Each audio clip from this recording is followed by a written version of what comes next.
What's up, guys? It's Dustin with Two Brothers Comics, and welcome to What If Wednesdays. Today, we're going to be talking about the first series, What If, issue number 4. Stay tuned.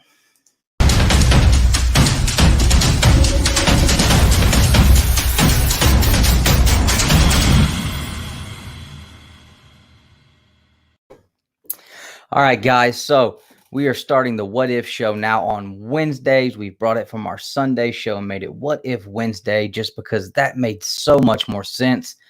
And you guys know when it's the What If show, I'm never alone. I've always got my partner riding with me. So I'm going to bring on Captain Comics. What is going on, brother? Howdy, mates. Long broke time. out the flag I haven't broke out in a while, you know, the Two Brothers flag. That's what I call that one. Oh, yeah. That's my favorite one too, man. I've been dressed up tonight, put on the bow tie, you know. Oh, yeah. Oh, yeah. I dress up a little bit. Oh, that's a cool It's shirt. been a while I like since that. we had a show. Awesome. Yeah, I know it's been a while since we picked back up on the What If show. We took a break. Just had some stuff going on here. Corona break. Everything's been kind of crazy. And when I was thinking about bringing it back, I was like, you know, every week I drop a comic of the day on our Instagram page, and Wednesdays is always What If Wednesday. So I was just like, you know, that just makes sense. We're just going to do What If Wednesday, and we'll come in here and we'll pick out the next book in the line and spend an hour on Wednesday afternoon talking about that book. And hopefully that'll be a little better for everybody else too. So I know me and you rushing home from work, kiss the wife and kids, grab a little something to eat, and then on.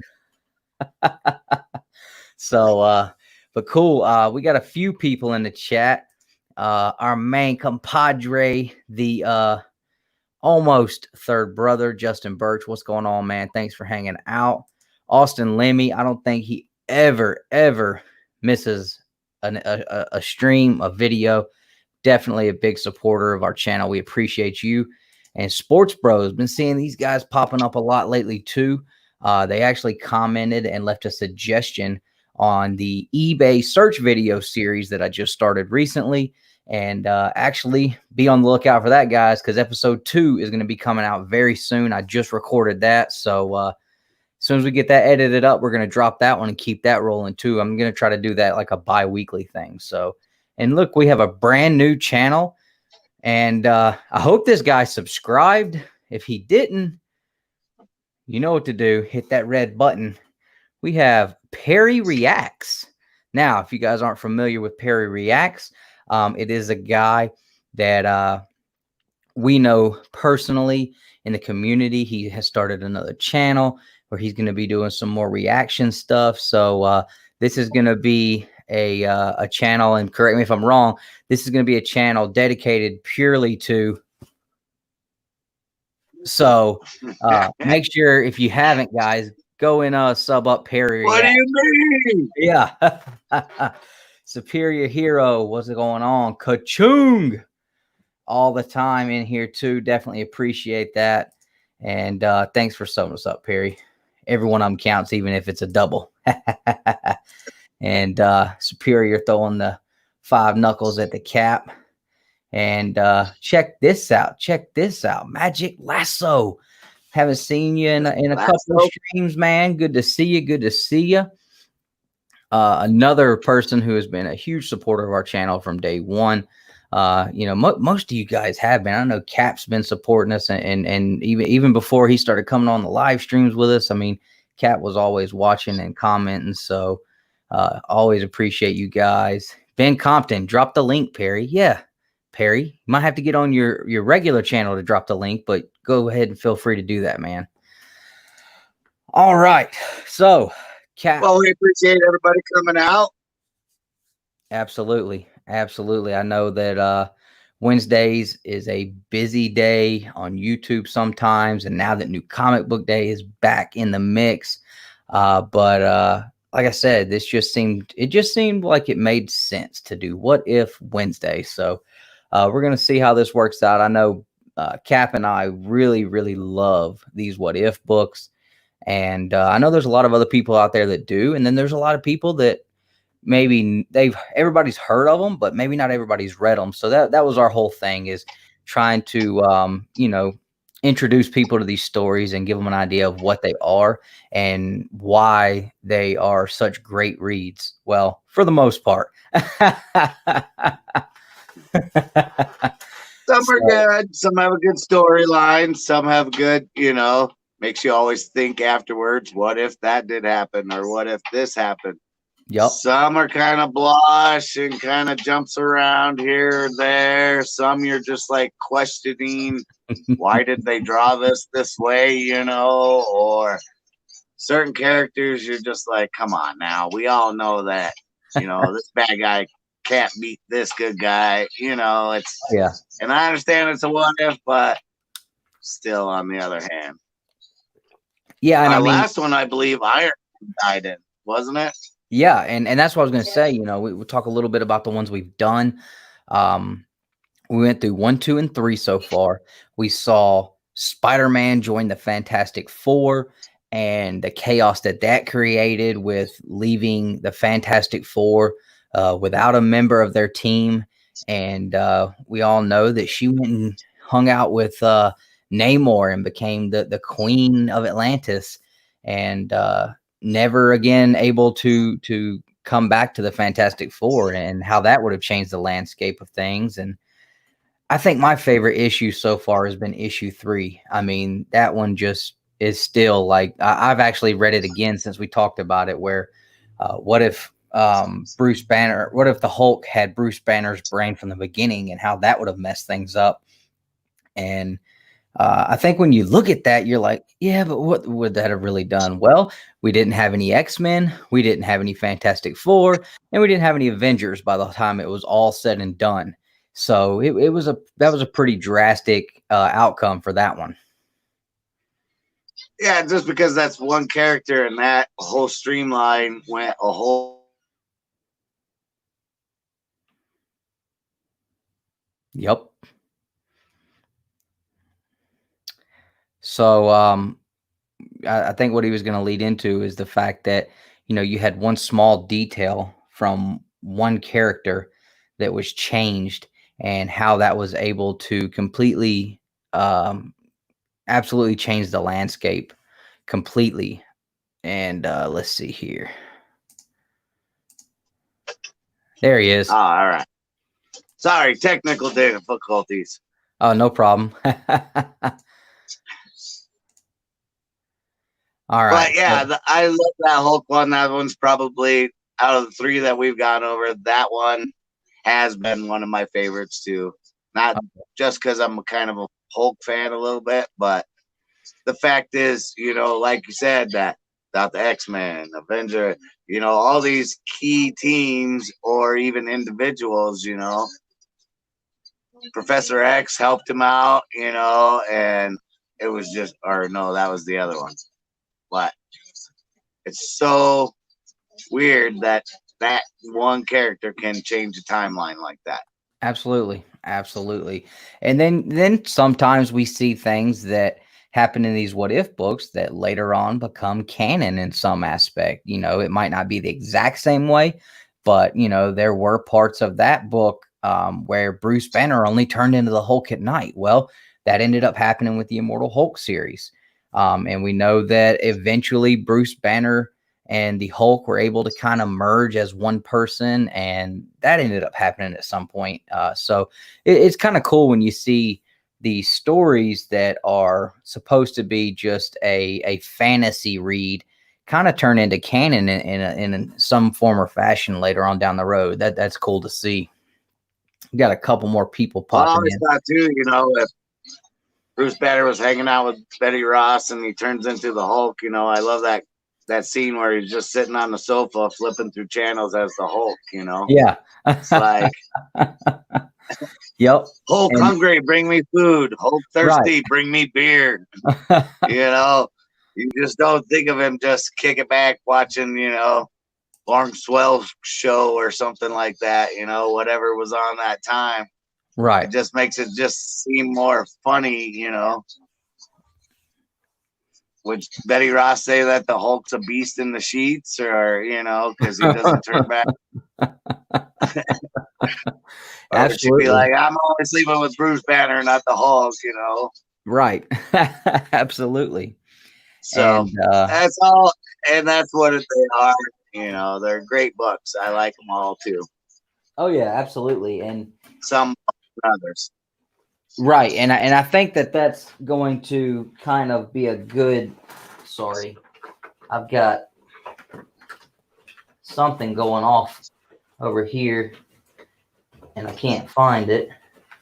It keeps making noise. What? Oh, sorry guys. My work phone is sitting here, trying to go off on me. All right, but no, I was gonna say, so that's kind of a good transition point into today's story, which we both talked about a little bit, just for a second backstage. And what if the invaders had stayed together after World War II?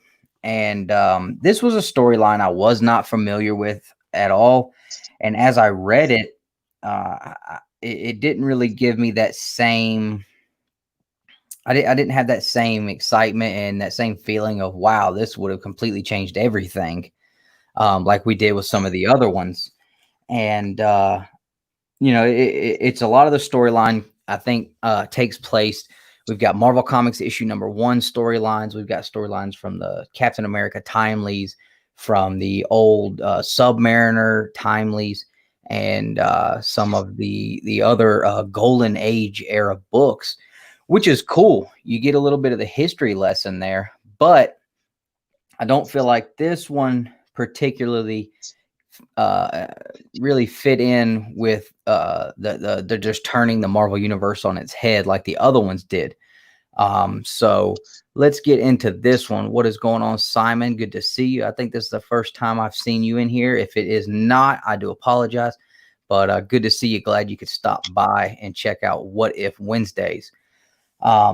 So just I agree with you. If you wanted to, we all can't get olden age comic books, or even know what the stories are, even with some of them. right.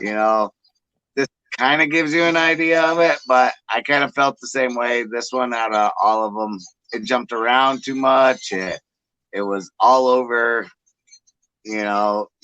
like you said, it wasn't one character or one defining moment that would have keyed things off like the other ones, Spider-Man, the Hulk one, or if the Avengers never became the Avengers, Yeah. So this one was, I don't know, maybe I'm not a big Invaders fan, I guess, but still, on the other hand, I think they could have done a whole lot better like they did with the other ones. Right. Absolutely. But some questionable art in this that I'm like, Yeah. I was actually thinking that earlier myself. There was nobody. It's Wednesday all day. It's all right, man. Yesterday I thought it was Wednesday and I thought today was Thursday. So I'm right there with you, man. But yeah, there was a couple of times I was going through here and like, especially with Captain America, depending on which way he was turning, it looked like his mask wasn't finished on his face all the way at all. But the more I've started collecting Silver Age Captain America and just Captain America in general, when I read something with him in it, I pay attention, I think, a lot more than I would have at prior to that. So that was something I noticed a lot in here, is like, the Captain America art sometimes was just like, ooh, that's not real good. But we get 3 different Captain Americas in this storyline too. I mean, there's 3 different people that wear the Captain America costume and pick the shield up. So I thought that was kind of a little wild and hard to follow too. Because there are, like, and I know too, there are better Captain America stories with the what ifs out there. Yes. That they could have even done this one better to a certain degree. Some of the other what ifs with Captain America in it are really good. What if there was a army of super soldiers, of Captain America? You know, that one's a really good story. I like that one. Mm-hmm. But this one was dry, like you said. There's Yeah. 3 different people that held up the shield. You know, the whole story was kind of jumping around a lot. There was some plot holes. I You think, know, and I kind of felt like they wanted to make sure that they had 3 or 4 pages just talking about Nazis and Japanese. You know, it was just kind of like, all right, well, we know what happened during that era, but you want to make sure that you're just printing out pages of like Hitler and crap like that. Like, pretty dry, guys. Yeah, I think the parts of the storyline I enjoyed the most was the Golden Age Human Torch parts. Not necessarily his sidekick as much, but just getting to see the original Human Torch, and you kind of get a little bit of an origin story on that, just a little bit in here too. And so for me, that was cool because I haven't read a lot about that character in the Golden Age. And so that's another thing that I like about these stories, because they do give you the non-canon what if part, but it usually starts out and there is bits and pieces of the canon storyline that are in here, because they have to tell you what happened here and this is what would have happened if it, you know, if this changed. So I do like that aspect of these books too, is that you do get to see little parts and pieces of things that you may not have read before, outside of digital or even a reprint. But let's talk about a couple things. Starting off, like you said, the Captain America and Bucky, they get captured, and all of a sudden, through they're all in their uniforms, right? And that first page, it doesn't look bad. It's cool. You know, you got them busting through the glass there, and Zemo's, you know, pulling a gun out and just blasting away at this box, and then he captures them. And like you said, I mean, they go from being Bucky, Golden Age Bucky and Golden Age Captain America, to now they're dressed in like pilot's clothes and tied to this drone. So we're supposed to understand that they stripped them of all their clothes and redressed them to strap them to this drone. So I think we were both on the same page with not really understanding the whole point behind that. I mean, did they just take off their costume and they had these clothes underneath, or right? Do these guys just carry around military clothes, you know, to put their prisoners in? I was just kind of like, okay, let's just put a shield right next to him, you know. Right, and that's tie him up with rope. Yeah, and there's a couple of things in there I was thinking, like, okay, one, if we're going to say I am a villain and I have the chance to kill Bucky Barnes and Captain America, I think I would want everyone to know I killed Bucky Barnes and Captain America. When they found those bodies, I want people to know that was Bucky Barnes and Captain America. I'm not taking them out of their attire. I'm doing a selfie. Right. I'm not going to take them out of their attire, redress them, and then strap them in. And people, how do you know that was them? And how is Steve Rogers not going to be able to just bust out of these ropes? I mean, so I thought that was kind of funny. And we know that, during Golden Age comics, things were written differently. Silver Age and Bronze Age, things were written differently. And the stories were a lot more on the simpler side. And, they didn't always put all that into it. But, as readers now and the things that we've read and seen, this is the kind of things we think of after reading this. But so Bucky and this picture right here, you see it? It's at the top. Right. There's nothing under these guys. Like, they're just floating there in their suits. Like, it's like they're stiff as a board, but they just float. I'm like, you see the guy's shadow and everything under them. There's no table. You're just like, you knock out and you just float automatically. I mean, right. At least have them laying on a table or something, Right. Nah, we'll just make them so they float when we knock them out. Exactly. Thank you, C. White. I We suppose will that's be here easier every to Wednesday. put them on the airplane to tie them up than if they're knocked out and floating. Right. And you know, You have to Ryan pick them up. brings up a good point here. You know, maybe he keeps their suits for his collection or something. Trophies. Right. But in this one, he puts the shield next to him when he ties them up. Like, oh, Right. And that will bring up another point here in a little bit. They float for easy cleanup. So we flip the page and immediately jump into another storyline with the Human Torch and Hitler. And so Hitler is attempting suicide here, and the Human Torch is there to try to save him. And well, Captain America and Bucky die because they're on the plane that blows up. Right. Yeah. So you see they're dead here. Second page of the book, Bucky and Cap, they're done.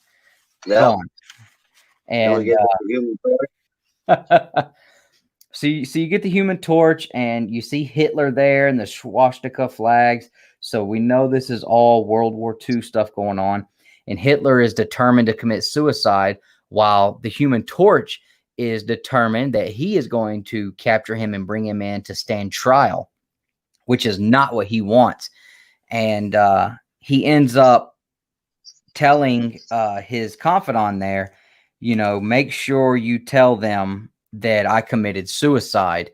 And, you know, because apparently that's the, you know, to him, that's more honorable to take that way out. So you get a little bit of history through that. And then you jump over into the Namor. And it's who is that? I'm trying to Spitfire and Namor. I could not think of her name. So we see that we're jumping from one thing to the next, and I guess they're trying to build the origin of like the team of the invaders coming together, but it still seems like super choppy. Yeah, I mean, and then there's a little bubble here saying, "Hey, refer to this," or you know, it's right. Like, and that's the one thing I will say about these books too, guys, is they do give you reference points on a lot of this stuff. And that's when you start reading like this one and you see, oh, that's Marvel Comics #1. Well, I don't have that one. I wonder if my local comic shop has that. Oh, wait, no, that's $1 million book. I'm not going to get that and read it. You know, most of these books that this issue is going to reference to are big money books, high dollar books. And I know we can read them on the Marvel app and this and that. But to me, there's a little piece of it. You know, it may not be the original story, but it is still a piece of it. Right. What if? Right. And for the most of the issues in the What If series, I mean, they're standalone issues. You can read it front to back and not really have a whole lot of knowledge of the actual history of the canon story. And it all flows and makes sense. And this issue just, you know, not having that knowledge of the actual canon part of these stories kind of made this one a little bit of a hard read. So if you find that you're having an issue with reading something like if you get to an issue like this one, there are, you know, options of being able to read it on the Marvel Unlimited app. I went back to that a couple of times, and yeah, Lasso, absolutely. You know, Marvel's good about reprinting a lot of those on their dollar books, or well, DC does the dollar books, Marvel does the facsimiles. So there's ways you can go back and read and figure all of the canon part out. But just for the what if, this is like you said too, you know, there are high dollar what ifs. This isn't a high dollar what if. It doesn't have some key in it like a Yellow Hulk or you know, Jane Foster being Thor. It's not really enough of a key in this. Right. Absolutely. And then we see finally the guy that we were both talking about a little bit. You know, the guy that shows up with no shirt, no pants, and is just kind of a funny character in this story with the Human Torch, and he's a child, he's a kid, so that was a little bit different seeing that in there too, and seeing how they react together with and I can't remember his name. Toro. Yep. Toro. Toro. Toro, and so you see he comes in, and now they're being told like, hey, we have a mission that we need you guys to go on. We have something that needs to be rectified, and you guys are the ones that are going to be doing it. And they're not really giving a lot of information on it. And so they go through arguing back and forth a little bit, and then we see that they are told, hey, you guys have to go talk to the president. So yeah, there's a good view of that. So let's just question right now. We have the youngest member in shorts, no shirt, no other clothes, but just shorts. Namor, I can let that one pass. He's a grown man, which they make him look like Spock in this. How big he makes. I'm glad you said it. I was like, holy smoke, is he from the elf planet or something? Some of these pictures, they're like way out there, like antennas. I was like, holy smokes. Yeah, no doubt. I thought the same thing. And like, does he have super hearing too? Or, I didn't know that one. I was just like, but these are the characters, and I'm sure that, like you said, they have to blend it quick to make them all fit, because it's not the original story. So let's just rush through this. But if this happened this way, then they would be this way. Yep. And yeah, so then we break away from half of the characters, and we get Submariner, Union Jack, and Spitfire landing on the president's lawn in a helicopter. And so we've got White House officials meeting them at gunpoint. What are you guys doing? And he even tells them, don't try any phony baloney on us there, funny face, talking to Namor. And I thought that was like that because it's got a lot of that old school talking in it, Yeah, absolutely. Yeah, that was when I read that part, it made me laugh a little bit, because I was like, that's cool, because Namor, obviously to them, he does have kind of a funny face when you look at it, especially in this book, and the next page there, that first panel, that's a bad illustration of Namor. That's pretty rough, and you definitely see what Kat was talking about with the ears. The bottom one. Yeah. In that top panel, he looks like he's doing like an ice skating position, like he's about to, turn 100 360s in a couple seconds there. And so then we see the president comes in and explains to him that Bucky and Cap are dead. And even though they're dead, we see busting through the door. Who is it? It's Cap and Bucky. Oh man, so you see that but is it really? Right. Is it the real captain? So then we see here that it's actually Fred Davis, and he played for the New York Yankees. And who was the other guy? I'm trying to. There was so many characters in this, and I can't remember who the second Cap was now. Bat Boy. Yeah. Like you said, this one's from Invaders 14, 15, and Marvel Premieres number 30. So that's where these guys are referenced at, which is just like, okay. Like, I didn't know Bucky had freckles. Right. And so after they see that this is not Captain America and Bucky, and they see that Captain America's got like a ponytail with a bow in it, and he's got this long hair, and they're like, all right, well, you know what? Cool. Let's go. Invaders are ready to get it. And they actually end up giving themselves a new name and everything. And it just goes off from there. And you get probably 10 or 11 different heroes end up jumping into this at one time. And Union Jack's in there. Yeah.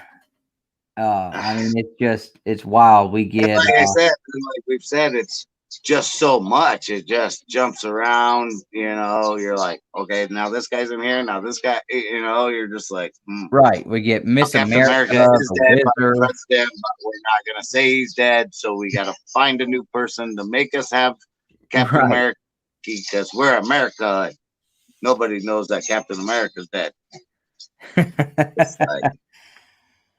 So yeah, and now that Hitler is done, Hitler's taken care of. They've decided, you know what, we need to use the invaders because we need to handle Japan at this point. So then we go through the whole thing of having Hiroshima and Nagasaki all taken out and finished. And once that's done, they kind of decide to take a break. And you forgot that there's two members that joined right then and there too. Miss America and Wizard. Yeah. Yeah. So there's another quick little storyline they throw in there where you're just like, okay, well, why couldn't you just throw them all in at one time or whatever? Right. Let's drag it out a couple pages, throw it in there as a filler. Yeah. Yeah. I'm not impressed with this one, and I don't want to say I don't like it, but it is one of them ones that I would not recommend to somebody to read. Right. Like you said, it's got a lot of old school stuff. If you're a Captain America fan, and he's already dead within the first 3 pages. You got Namor, who's an elf jumping around. You got half naked kids. It's like, okay, who's writing this thing? And you got a wizard guy coming in here. It wasn't very good as a storyline to keep you going, like you said. Yeah, and we know that in the beginning, Cap's shield is taken, and that doesn't come back. So now the new Cap has another shield. Well, we know it's not the same as the shield that the original Cap wielded because, obviously Stark is dead at this point. So he, we couldn't have Stark make another one of those, and Black Panther at this point hasn't come aboard, so we don't have the possibility of using his materials to make it like they did in the new Avengers movie. So I'm kind of wondering, what that shield is made out of, but you don't see him actually doing the same, wielding his shield in the same way the original Cap does. I don't remember ever seeing him throw the shield and the shield returning back to him. He kind of more uses it in a traditional way just to, protect himself. What's up, Rod? So, yeah. Anybody that's just tuning in for the first time to one of our What If shows, don't let our opinions on this issue discourage you at all. If you haven't watched the other episodes, they're on the channel here. Go check those out. We were much more excited and much more into those, and we will be from here on out, I'm sure. This was just, every series has a couple of those sleeper issues. So, right.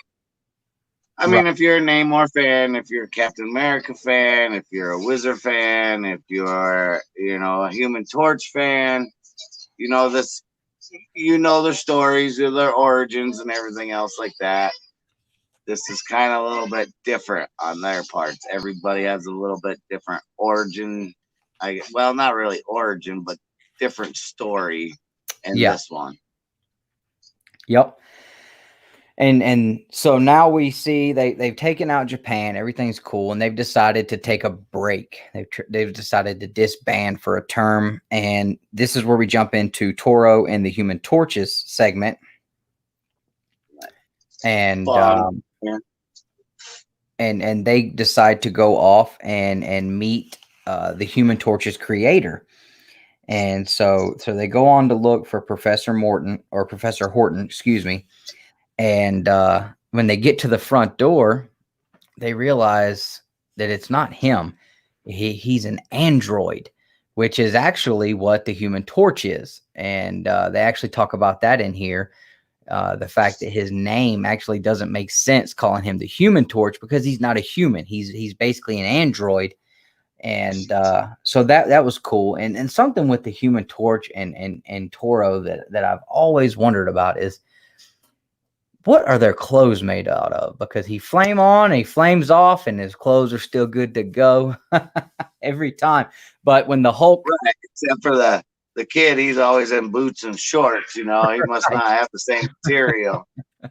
It's like Bruce Banner turns into the Hulk and his clothes rip every time, but the Human Torch turns into a flaming human being. Well, an android, and his clothes are good to go every time. That's so funny to me. And right. it's just one of those things. I think that's one of those modern history Marvel mysteries there that we may never know the answer to. So they made flammable clothes back then, you know. Right? I don't know.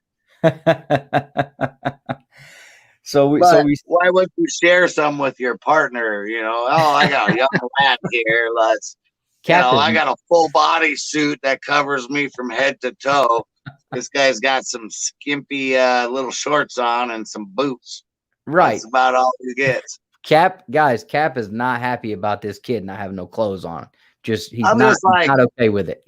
Was that all right back in the 40s and 50s? Just be like, all right, you know, I'm the hero. I get everything. You know, here you go. You can have my scraps and see what you can do with that. Right. At least Batman gave Robin a suit. You know, maybe it was a little hiked up, but he still gave him a cape. You know, at least. You know. Eventually, he wore pants. It took a while, but eventually he did wear pants. Oh man. So now we're getting into a whole nother storyline where the Human Torch and Toro they have met up with the Human Torch's creator, Professor Horton, and they notice that it's an android that answers the door. Now he grabs Toro's hand, and he's not letting go. He's crushing his hand, and the Human Torch immediately he notices something's not right here and tells him to flame on. And of course, Toro, you know, being a small kid's like, you know, no, I'm gonna hurt him. Like if I do it, I'll burn him. And he tells him to do it anyway, and he does it. And immediately the hand starts to melt off, and you notice it's almost like a rubbery faux flesh material. And you notice that it is in fact a robot. And so at this point now they're like, all right, something's going on. And even though the Human Torch had issues with Professor Horton when he was first created and left, and this is the first time he's seen him in a long time, he just, you know, he said, you know, time heals almost everything. So they're going back to see him, and you know, he obviously doesn't want any harm to befall him. So they immediately jump in and try to see what's going on. And then they find android number 2, which is going to be the next villain, which is really, or excuse me, Adam number 2. And this is basically, but he is an android. Right. And this is going to be our main villain. And you know, he's kind of cool to me, the fact that he himself is an android. He's created other androids, but he hasn't given them any names because they don't need, you know, they don't he says the androids behind me have no names, for I have not chosen to give them identities by naming them, but he himself he deems worthy of having an identity and having a name, so setting himself apart from his own creations.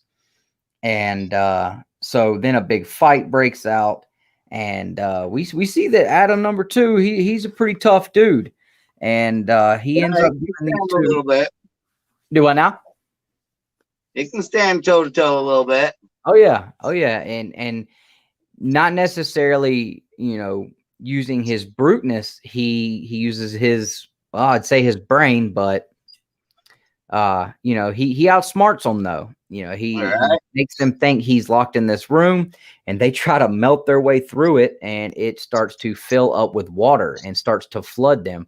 And as we all know, if you're a being that is made mostly a fire, a big water spout is not going to be your best friend. Justin, I do not get the reference, man, but I feel you. So now they're trapped in this, in this room filling up with water, and they find and discover the real Professor Horton. And from there, it jumps over to we see the Patriot coming in. So now we have another new character that's jumped into the frame of things, and he's going to come back to have a play later on. And at some point in here, and I don't think we've passed it yet.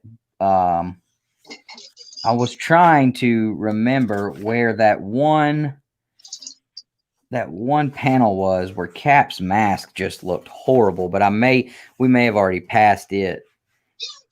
I mean, there's a few of them. Yeah, there's a couple of them in here that just, even the way that they drew the eyeballs, like, you know. Yeah, it's just like little black swirls. And in a lot of places, he almost has like his whole outfit is almost all black more than it is blue. Now I'm noticing like there is some pretty cool advertisements in these books, guys. Check this out, an old Spider-Man kite. I don't think you can still get these, but it's pretty neat still. So we see the Patriot shows up, and he basically rescues the Human Torch and Toro and Professor Horton and gets them out of there. And now the team gets back together under a different name, and they've decided that they are going to work together now to fight Adam number 2 and his other androids. And the reason is because Adam number 2 is trying to make an android out of a future president or a current presidential candidate for the Democratic Party. And it's funny, they use he is Kennedy, but he actually does kind of favor President Kennedy a little bit. Look at that name on it. I mean, holy smokes. Oh, yeah. Man, there's some high cheekbones on that guy there. I mean, and his ears touching Captain America's shield. I mean, holy smokes. Square blockhead. Yeah. Some of this is definitely... And there are better drawing ones. I mean, maybe that's what it is maybe this one had so much going on, and you know, you're jumping from here to there. Yeah, these panels were super busy. Right. And maybe that's what it was, is printing or time. I don't know. But nowadays we look at that, we laugh at it, because it's just like, you know, from one page you got them drawing this, the next page you got them drawing here. Maybe this is young. I don't know. But it was just, I'm like, draw it the same way you did the last page, you know? Right. And you know, like I said, so now we're leading into the last storyline where they find out Adam number 2, the whole reason for what he's doing and creating these androids, he wants to create an android in the form of Jack Kennedy, who does strike a resemblance to John F. Kennedy. And so now the All Winners Squad is what we have as a new name for this Invaders team. So original. And they even kind of had a pun in here where one of the guys actually kind of made fun of the name a little bit and was like, really, that's what we're going with? Yeah, okay. No, I don't see a copyright. DC's not using it. Sure. I know. Just... So we have another fight break out, and then they actually find out that the Jack Kennedy they see and are actually encountering is indeed already an android. And as a team, they continue to fight, and Captain America, the new Captain America, he pretty much sacrifices himself to take out this Adam. #2, and they end up being able to defeat Adam #2, save Jack Kennedy. So where we started in this book at we're fighting Hitler, and then we're fighting the Japanese, and now we've moved out of fighting actual war villains, and I almost said war heroes, but our actual war heroes fighting actual war villains. Now we're moving straight into boom. Now we're fighting an android.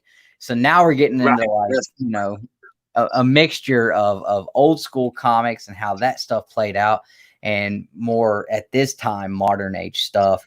And so now we have the second death of the second Captain America. I don't think you're going to read many other storylines where you have 3 different people play the same character because 2 of them died, especially someone as awesome and all-powerful as Captain America. I mean, you kill him once, okay. You kill him twice? Come on. So and the first time was still a little iffy on that, right. How many explosions has he been in? Right. And then they also ended up saying too, they kind of left it open because they never found the bodies. And Namor kind of brought that up as an argument. Like, if you never find the bodies, then how do you know that these guys are dead?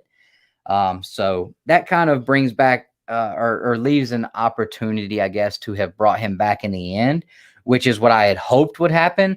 But nope, we're going to put another guy under the Captain America mantle and let somebody else pick up the shield. So in the closing pages, we see that the last character to show up, the last hero to show up, is the guy that is indeed going to pick up the mantle and the shield. So now the Patriot, which is like the Dollar General Captain America already, he's finally going to get to step up and be Captain America. Now, I will say, outside of how bad Namor looks, the very, very last page leading us into the next story was really, really cool. I did like that a lot.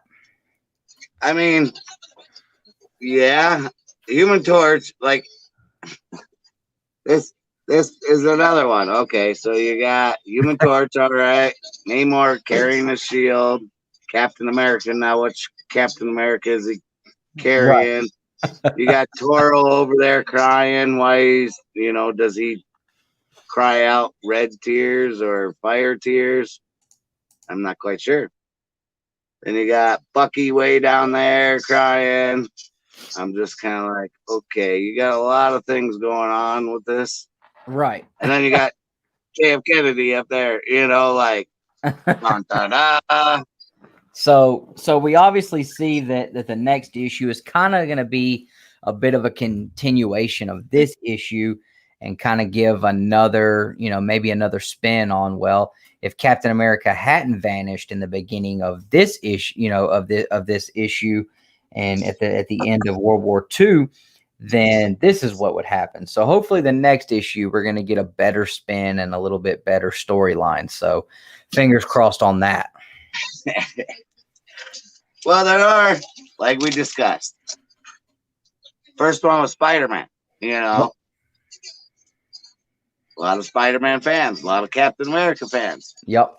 That's what I've noticed with a lot of the what ifs to it. Later on, there is a lot of Spider-Mans. At the beginning, there seems to be a lot of like Avengers or Captain America.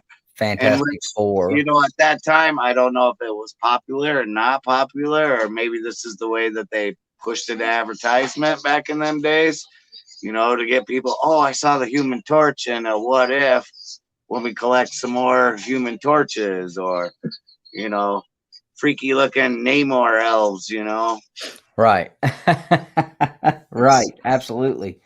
So yeah, I mean, this issue definitely is not going to stand up to par with the first 3 issues. We both agree on that. Like I said, guys, if you didn't watch the first 3 episodes of our What If series, make sure you go check those out. Those were really, really, really good books and great storylines there. And those are the storylines that really will pull you into loving this What If series, because it gives you a small thing that could happen that would turn the entire Marvel universe on its head and completely just mess everything up. So definitely check those out. And our next one we're going to be doing, and we're going to be doing it next Wednesday, and it's going to be What If number 5. What if Captain America had not vanished during World War II? So it's going to kind of be a continuation of this one, and hopefully it's going to be a little more upbeat, and we'll have a lot more positive things to say about it. And then following that one is going to be What if someone else besides Spider-Man had been bitten by the radioactive spider?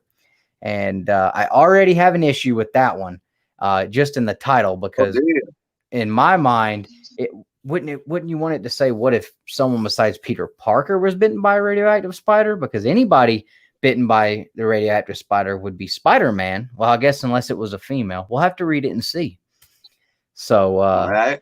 Definitely. I think there's like 6 people on the cover that they had on that one. I want to, if I want to say right. We got Flash Thompson, John Jameson, and Betty Brant. So we do have a Spider-Woman possibility in there. So that one will be a fun one, I'm sure. Any more closing thoughts, Cap? Not a big fan of the Invaders, but it is a what if. So I'll give her like scale 1 to 10. I'll give this one about a 3. Okay. Artwork wasn't there. Storyline wasn't there. But the heroes were there, and you know, it was of that era, like you said, fighting Nazis in the 40s and 50s. You know, maybe our culture has changed so much from that time, but yeah, the next one I'm pretty sure is going to be better.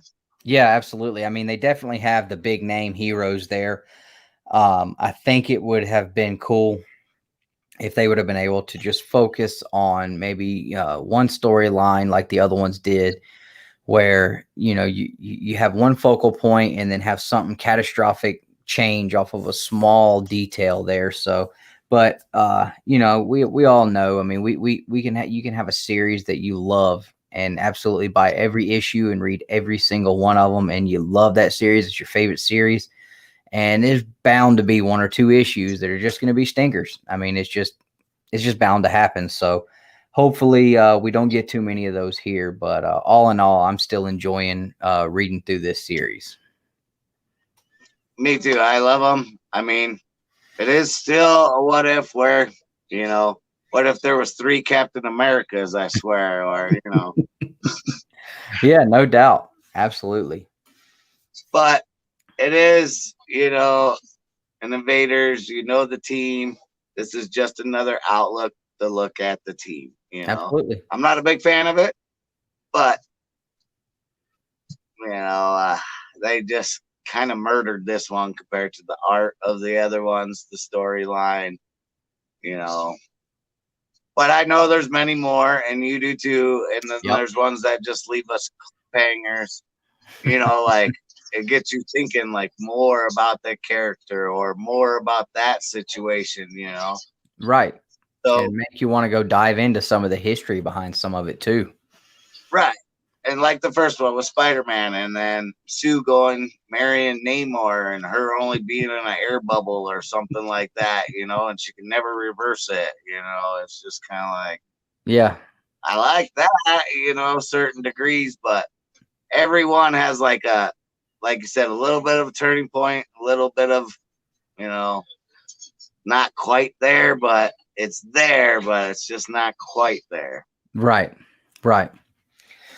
Well, we're gonna keep pressing forward on these guys, and we're gonna keep reading and reviewing this What If series. We hope that you guys will continue to join us on Wednesdays. I would like to say we have a new celebrity in the chat here, guys. We have a champion among champions. We have a guy that was a complete and total underdog in Bruce and Stephanie's comic book. Well, I wouldn't say comic book. More like Bruce and Stephanie's favorite things quiz competition bracket challenge. And a bearded comic bro swept in there out of nowhere and destroyed everybody. And in the championship round last night, he just absolutely put the wood to chaos. So congratulations on that, bro. If you guys aren't subbed up to Bearded Comic Bro, definitely go do that. If we have anybody in the chat with a wrench, if you could drop his link in there so that people can go sub him up. He puts out great content, very knowledgeable guy. He's new to YouTube, but he is a very knowledgeable guy and has great content. So congratulations to that, man. Simon, definitely appreciate it. Absolutely. We are we enjoy them. So we're gonna keep going through it, and hopefully you guys will keep showing up and start reading these books. Like I said, we're going in order. So this week was number 4, first series. Go check out number 5 for next week. You can get these on the Marvel Unlimited app. If you have that, you can read them there. And a lot of times you can find these relatively cheap in your local comic shops too. So be on the lookout for them there. You guys, as we go along, we'll get to the ones that are more expensive and why this one's more expensive. Right. And we'll get to that. They don't just every one of them is expensive. Some of them are cheap, right, readable comics that you can go to your comic book store and pick up for $1. Yep. Less than $5 on some of them. Yeah, absolutely. Absolutely. So do you got anything coming up this week, man? You going to be popping in anywhere or got anything going on? Not really. I was on Lame or Frame last night, but with the work schedule, it's getting kind of busy lately. So kind of limited myself to my time where I can be. And, so right now it's just, I wanted to do this. We've been talking about it for a while. We had it started there for a while. Lame or Frame is a fun show, but I have fun with the two brothers, Dustin especially. I had to bust out my two brothers flag. So, it's a great time. And it's one series that I am really passionate about. And I do like them, the different stories about it. Absolutely. Absolutely. And Green Laser, great point there. I have seen these in my shops. They do have these pretty thick trade paperbacks where they are collected editions of these What If series.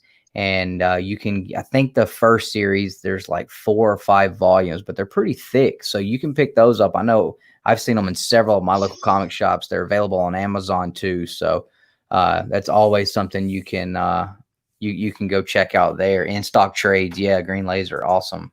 That's also a great place to get them too.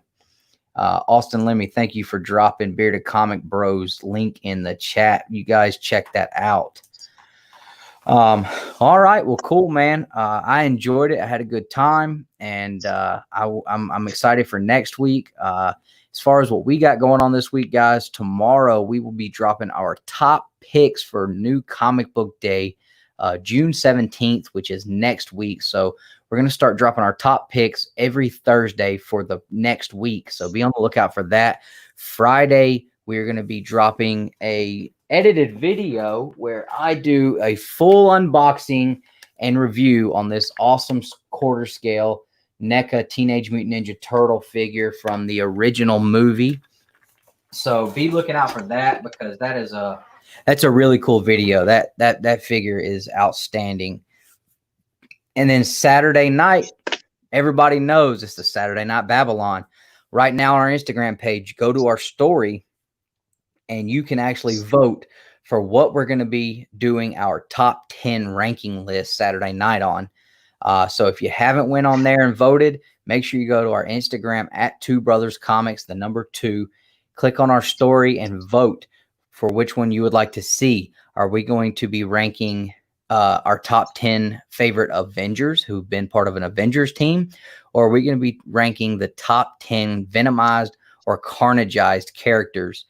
Whether it be, last year they did tons of covers with Carnageized characters on them for the Absolute Carnage event. There's been several other characters who have taken on a symbiote. So either one of those, you go to our story on Instagram, vote for one of those. It's only going to be available until like noon tomorrow. So you don't have a lot of time to go in there and vote. Make sure you go vote now for that, and then show up Saturday night And we always have a good time, me, Nick, and Justin Birch, arguing over who's going to take what spot in that top 10 list. So, yeah, you guys had some heated arguments on some of them, even in my own house. I tell you what.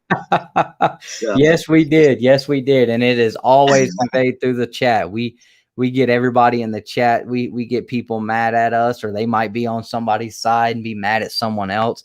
I'm not going to say who, but somebody that is not technically a brother of Two Brothers Comics ranked Wolverine at number 10 for our top 10 X-Men characters. So we get some stuff on there that might make you kind of jump up and start, throwing some chairs and tables around, but it's always fun. It's always a good time.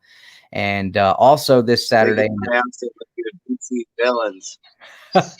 Yeah, absolutely. Yeah, that was quite the fun conversation there around my house. No, she should be 1, she should be 2, she should be 3, 4. Yeah, we had to dedicate a whole show the next week to try to redeem ourselves in the Captain Comics household. Yeah, it wasn't even me. I was just like, ooh. Right. Why there's 2 separate collectors in this house, Yep, absolutely.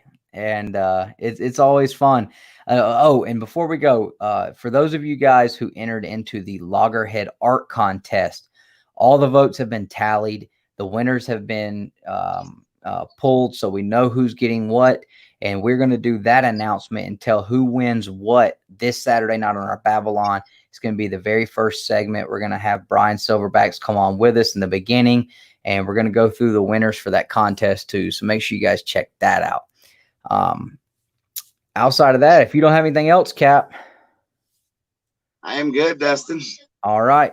Well, I appreciate you hanging out. Thanks to everybody in the chat who hung out with us. If you guys aren't already subscribed to the channel, make sure you hit that button. And even if you are, go double check, because we've all been noticing a lot lately that we're subscribed to a channel for a long time, and all of a sudden we're not anymore.